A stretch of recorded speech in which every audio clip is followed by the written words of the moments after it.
সাকিব আল হাসান সম্পর্কে যেটুকু আমি জানি, তিনি ইসলামকে প্র্যাকটিস করার চেষ্টা করেন, নিজেকে মুসলিম হিসেবে পরিচয় দেওয়ার চেষ্টা করেন। তিনি হজ বা ওমরা করেছেন, সেই ছবিও সোশ্যাল মিডিয়াতে ঘুরে বেড়াচ্ছে। অতএব তিনি যে পুজো উদ্বোধন করতে গিয়েছেন, আমি মনে করি তিনি না বুঝেই গিয়েছেন।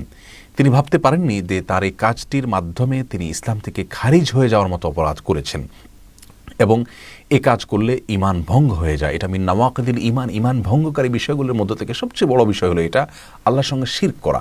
আর সেই শিরকের উদ্বোধন করা এটা তো আরও অনেক বড় মাপের অপরাধ। কারণ হলো, যে ব্যক্তি কোনো মন্দ কাজের সূচনা করবে, নবী আলাইহিস সালাম বলেছেন, সেই মন্দ কাজ তার দেখা দেখি যত মানুষ করবে সকলের সমান অপরাধ এবং সকলের অপরাধের সমপরিমাণ দায় তাকে অতিরিক্ত হিসাবে নিতে হবে। অতএব নিজে শিরক করা এক জিনিস, আর শিরকের উদ্বোধন করা শুরু করে দেওয়া যার পরে অনেকেই করবে, সেটা তার চাইতে অনেক জঘন্য অপরাধ। আমি আমাদের ভাই সাকিব আল হাসানের প্রতি বিনীতভাবে এই ভিডিওর মাধ্যমে আরজ করতে চাই, প্রিয় ভাই আমার, ঈমানটা আমাদের ছেলে খেলার মতো বিষয় নয়। মহান আল্লাহ রাব্বুল আলামিনের আদেশ নিষেধ, বিশেষ করে আমাদের বিশ্বাসের যে গুরুত্বপূর্ণ জায়গাটা, সেটা নিয়ে আমাদের হেঁয়ালিপনা করা উচিত নয় বা অবহেলা করা উচিত নয়। আজ আপনার আমার মৃত্যু হলে কালই আমাদেরকে বা মৃত্যুর পরপরই আমাদেরকে আল্লাহ রাব্বুল আলামিনের সামনে দাঁড়াতে হবে।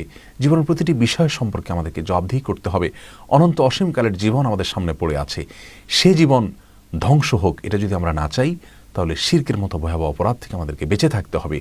কোনো মুসলিম তথাকথিত উদারতার নামে অন্য ধর্মের মানুষের উপাসনা সামিল হতে পারেন না, উদ্বোধন করার তো প্রশ্নই ওঠে না।